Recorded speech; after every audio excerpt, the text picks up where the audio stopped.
Sirotons le houblon, le podcast qui fait glou-glou dans tes oreilles.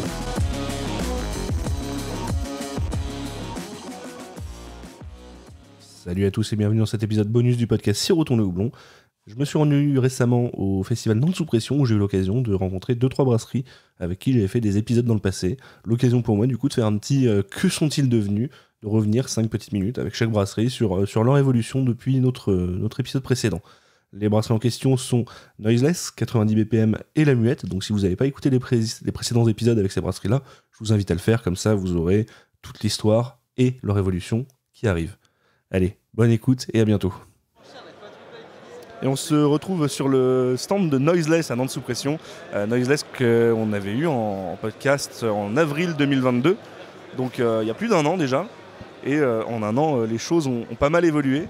Donc voilà, je te laisse nous dire où on en est maintenant. Ouais, salut Alex. Du coup, en 16 mois, il y a pas mal de choses qui ont changé. Donc je pense que pendant le podcast, on avait parlé de notre projet un peu d'expansion. Vu qu'on en avait parlé, il fallait qu'on le fasse, sinon voilà quoi. Donc on s'est mis au taf, on a levé le financement, on a sourcé tout le matériel. On a trouvé l'endroit, l'endroit était déjà un petit peu tout trouvé dans le sud-ouest entre Toulouse et Montpellier, dans l'Aveyron, avec plein d'espace. Et puis on a commencé à installer, à faire les travaux et on a démarré la prod en juin de 2023 du coup. Donc ça fait à peine 3 mois. Ouais, ok, donc ce qui s'est passé, c'est que quand on avait fait le podcast, vous brassiez dans votre local à Antibes sur du 150 litres, si je dis pas de bêtises, des tout petits batchs. Donc là il y a quand même un petit peu de route avec le nouveau local, mais alors c'est quoi le concept? On reprend les recettes qui étaient éphémères, qui étaient déjà sorties, on les remet au goût du jour, ou il y a une gamme permanente, une gamme éphémère, comment ça va se passer? Et où est-ce qu'on va vous trouver surtout? Alors en fait l'idée c'est de passer notre gamme éphémère en plus grande quantité. Donc on garde le même concept avec les séries, les mêmes bases, parce que voilà, on commence à maîtriser après avoir fait je crois entre 70 et 80 bières, on commence un petit peu à avoir quelques recettes dans lesquelles piocher. Et donc on les passe en 20 hectos. Donc on passe de 1 hecto à 20 hectos, donc petite diff. Donc sur les éphémères, le local à Antibes, on continue à s'éclater dedans. Mais là on va faire des trucs méga perchés en mode labo. Donc il y aura un visuel différent qui va sortir. Et ces bières-là, on va les trouver que dans la région, que à Antibes, à proximité de la brasserie. Et là, on va se lâcher. On va faire des bonnes grosses stouts, du pimenté, des fruits, de tout. Et maintenant, du coup, notre gamme éphémère, on va la trouver un petit peu partout, j'espère. En tout cas, nous, c'est notre volonté, c'est que partout en France, on puisse trouver des bières, aussi à des prix raisonnables. Et on a peut-être en projet d'avoir une gamme permanente à un moment donné. Ouais, c'est quelque chose qui va se construire avec le temps, mais donc pour résumer, le local à Antibes qui reste pour faire une sorte de labo d'expérimentation, des recettes qui vont être dégustées en local, et si ça plaît, on imagine qu'elles vont monter sur la grosse ligne de production pour une adaptation en plus gros volume, c'est ça? Exact, ouais, tout à fait, c'est un peu l'idée. Top. Et alors, si je me souviens bien, quand on s'était rencontrés, quand on avait fait le premier podcast, vous faisiez ça tous les trois en amateur les week-ends avec des brassins, je crois que c'était les jeudis soirs, des conditionnements les samedis. Comment ça se passe maintenant que vous êtes sur une brasserie avec une production qui demande quand même un peu plus de temps? Alors déjà on s'est associé avec un autre brasseur local qui lui aussi produit dans le même lieu ces bières. Donc c'est des bières une gamme plutôt traditionnelle bio qui s'appelle LVZ. Et nous on continue à avoir nos tafs à côté. Donc on jongle entre la prod à Antibes qui est quand même à un rythme un peu moins soutenu parce qu'on n'a pas besoin vraiment de produire, c'est plus pour s'amuser. Gérer un petit peu la prod dans l'Aveyron, mais on a un brasseur quand même qui est à plein temps avec nous et voilà. Et aussi ce qu'on veut faire en fait du lieu dans l'Aveyron qui s'appelle l'atelier Craft Beer. Donc c'est une entité à part et on a envie d'en faire un lieu de brassage collaboratif. Donc accueillir des gypsies, accueillir des collabs bien sûr, mais accueillir des gens qui veulent venir faire des trucs sans aucune limite. Donc voilà, c'est un petit peu aussi l'idée parce que nous c'est le partage, c'est ce qu'on faisait à Antibes. avec des gens qui venaient brasser chez nous, avec des gens qui venaient partager, échanger, et on veut continuer à faire ça dans la plus grosse brasserie. Super. Et est-ce qu'à terme, on peut imaginer du coup sur ce site de production une taproom? On espère, ouais. On espère. Alors c'est vraiment perdu au milieu de nulle part. Mais justement parce que c'est au milieu de nulle part, il n'y a pas grand chose autour et on a vraiment envie de créer un lieu. Le lieu est cool. C'est vraiment industriel, c'est un garage. Et voilà, il y a moyen de faire une belle taproom et puis de faire des soirées. Alors au début, on va faire ça un rythme peut-être une fois par mois. Et puis après, si ça marche, pourquoi pas le garder tout le temps ou de manière saisonnière. Après, le côté isolé, on voit que c'est pas forcément un frein quand on voit le taproom restaurant de la Muette qui est perdu au milieu de la campagne vendéenne et qui tourne à foison. Donc on vous souhaite le même succès. Ouais. Merci beaucoup et ça faisait plaisir d'avoir une petite update plus d'1 an après avec toutes ces évolutions. Allez, à bientôt, bon salon. Salut. Toujours un an de sous pression, on se retrouve maintenant sur le stand 90 BPM avec Victor. Victor, on avait enregistré l'épisode en avril 2021, 2 années bien tassées qui se sont passées déjà. Quand on s'était rencontrés pour le podcast, c'était les tout débuts de la brasserie. Maintenant 90 BPM, ça en est où ? Salut Alex, écoute, où on en est, on a avancé globalement dans la direction qu'on voulait.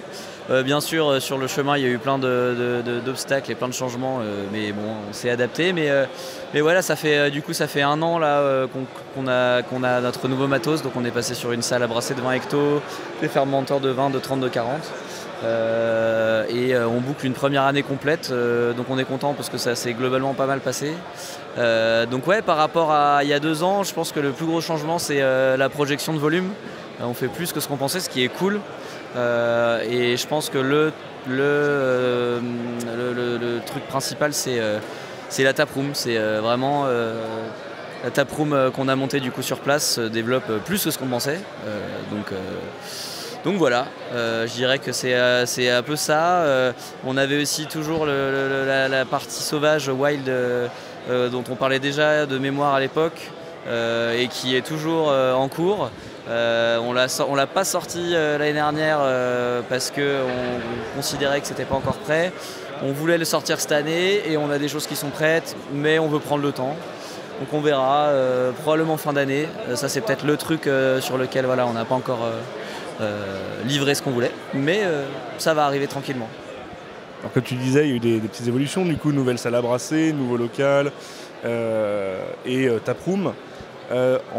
Sur la partie bière, niveau gamme, alors, il y a beaucoup d'éphémères qui sortent, il y a aussi un semblant on va dire, de gamme permanente qui s'est dessiné et j'ai remarqué aussi sur ces derniers temps pas mal de collabs, notamment des collabs internationales, donc une brasserie qui vraisemblablement a bien pris en notoriété aussi. Ça se passe comment de votre côté là-dessus ?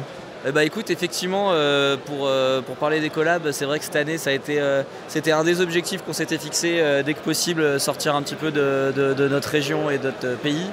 Et du coup, là, tu vois, on se retrouve devant le stand avec, il nous reste 4 collabs, effectivement Funky Fluid, parce qu'on a fait un petit tour en Pologne au Festival de Varsovie. Salama qui est à Helsinki, qui est une brasserie qu'on aime beaucoup, Vetra en Italie, là il y a The Garden en Croatie, donc ouais, ça a été une année beaucoup plus chargée que prévu en collab, et tant mieux. Et en plus, à côté de ça, tu as aussi Metamorphosis avec Wild Creature et à la pression, tu as Comme Elle à Henrik Rosen avec Whiplash. Whiplash, ouais, effectivement. Donc une partie des collabs qui ont été faites à la maison chez nous. Et non, c'est vrai que ça a été très très chouette. On a été invité par Whiplash l'année dernière pour aller sur leur festival. Donc j'espère qu'on y retournera. On a fait White Tag l'année dernière et l'année prochaine Whiplash, normalement. Donc ouais, non, effectivement, ça c'est une des choses. Pareil, on n'aurait pas forcément, il y a 2 ans, quand on était sur 5 hectos, à juste débuter, se dire qu'on ferait autant de collabs européennes, donc ça c'est vraiment génial. Et puis ouais, le côté barrique avec la collab avec Yitka de Wild Creatures, ça c'était vraiment le highlight, on va dire, de fin d'année dernière et début d'année. Ouais, il y a eu une petite tendance européenne cette année, et puis j'espère qu'on maintiendra le cap l'année prochaine. Et pourquoi pas américaine aussi, on a une collab américaine qui dort en barrique, mais ce sera pour l'année prochaine. Ouais, c'est surprise encore. Ouais, et du coup, à côté de ça, depuis la première fois qu'on s'est vu, il y a eu aussi une belle évolution sur la distribution, forcément plus de volume, donc beaucoup plus facile à trouver. Il y a toujours votre webshop où on peut commander, mais sinon c'est vrai que maintenant globalement du 90 ppm, on trouve ça dans toute bonne cave qui se respecte. Alors ouais, ça fait écho à ce que tu disais tout à l'heure aussi avec la partie gamme, pas mal d'éphémères, de collab. C'est vrai que depuis le début d'année, j'ai mis pas mal, j'ai fait un focus sur vraiment le local. Parce qu'on avait démarré très vite en dehors de Dijon, mais on avait aussi, même nous, un besoin d'être un peu plus reconnu sur Dijon et d'avoir un peu plus de récurrence sur des références permanentes type Pale Ale. Donc on a aussi étonnamment, à mon étonnement et positif, on commence à avoir un peu plus de volume en local, ce qui est vraiment chouette. Et surtout, on arrive à avoir un peu plus de récurrence sur de la Pale Ale et des choses comme ça. Du coup, on sort, étonnamment, j'ai presque l'impression qu'on est moins présent au national parce que finalement on commence à passer un peu plus de trucs en local. Et puis il y a eu, je trouve, un switch cette année sur la distribution craft. On l'a vu, il y a eu beaucoup de mouvements entre Craft Beer France et d'autres des distributeurs, les rachats, etc.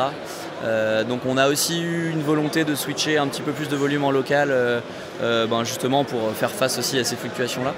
Et puis forcément il y a aussi le partenariat avec VNB qu'on continue de développer aussi en national. Donc ouais, je dirais que on est peut-être aussi voire un peu plus présent en national, mais moins que ce que je pensais, mais justement parce qu'on est plus présent en local et ça c'est cool. Au final c'est assez important d'être présent en local, c'est plus une meilleure assise pour l'évolution.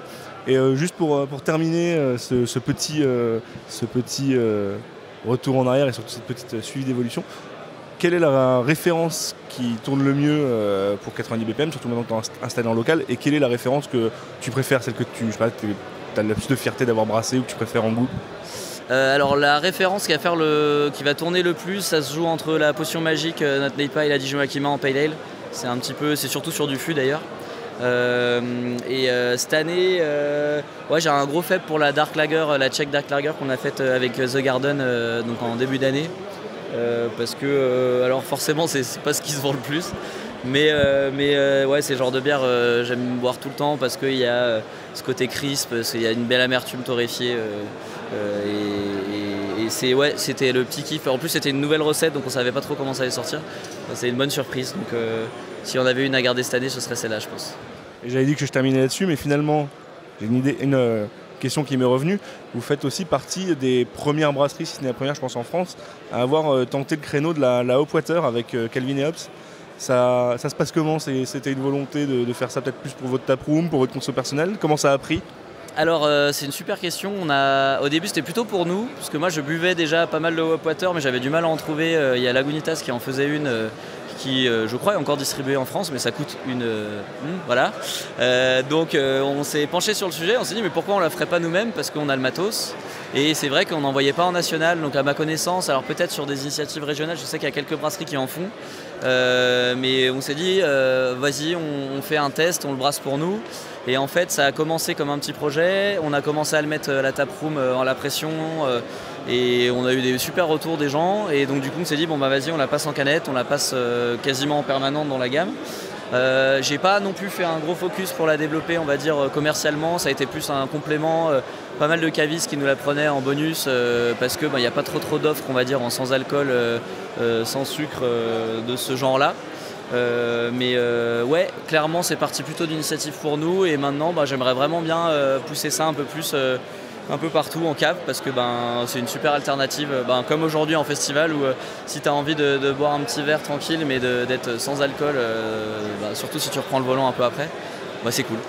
Ouais, et en plus là, dans sous pression, dans l'entrepôt, le hangar dans lequel on est, où il fait très très vite chaud, un petit effet de serre, c'est vrai que ça fait pas de mal pour se rafraîchir aussi. C'est clair. Ouais, merci beaucoup Victor, c'était un plaisir de refaire cette petite mise à jour, et à bientôt, bon salon. Salut. Toujours en direct de Nantes sous pression, je suis maintenant sur le stand de la Muette, Ferme Brasserie La Muette. On avait fait un podcast ensemble il y a pas loin de 2 ans, peut-être même un peu plus de 2 ans, c'était en octobre 2021, à l'époque avec Vincent et Maxime. Aujourd'hui je suis avec Cédric, toi tu es plutôt sur la partie commerciale de la brasserie, mais la question reste la même que toutes les autres brasseries que je rencontre aujourd'hui, c'est quoi de neuf depuis le podcast en fait, en 2 ans, qu'est-ce qui s'est passé à la brasserie, comment ça a évolué? Salut Alex, déjà pour commencer, et oui, déjà 2 ans. Un marché qui a bien évolué. Nous, on a, comme je disais tout à l'heure, on a pas mal évolué plutôt sur la partie technique de la brasserie. On a un bâtiment là, qui s'est créé, là, qui est sorti de terre en avril l'année dernière, donc ça va faire 1 an et demi. 1000 m² avec une chambre froide de 700 m². Température ambiante, température à 12 degrés, 12-13 degrés. En fait, ce qui nous permet vraiment de garder nos bières, top quali et d'être sûr de quand ça décolle. Et après, on a acheté une centrifugeuse qui est arrivée il y a 3 mois là maintenant. Et du coup, ça nous a vraiment permis, surtout on l'a vu pour l'été, d'avoir une stabilité vraiment constante sur nos bières, notamment sur les bières houblonnées et de rester constant sur ça. Ouais. Donc voilà, c'est plutôt sur ça. Ouais, parce que quand j'étais venu, il y avait déjà un bel outil de production, c'était niveau volume, ça envoyait déjà un petit peu et en fait on est resté sur le même format avec toujours le concept de ferme brasserie, l'orge de la ferme et ainsi de suite. Par contre un renfort sur la qualité produit, sur la stabilité de la bière, c'est ça ? Ouais, c'est ça, c'est exactement ça. En fait on évolue, on grossit un petit peu et là du coup on se structure sur la qualité, sur le suivi et là on est en train de voir pour réinvestir dans des fermenteurs et c'est vraiment l'objectif maintenant d'avoir des bières constantes et puis pour y aller pleine balle pour faire des nouvelles recettes et garder quand même cet esprit ferme brasserie tout en se modernisant quoi.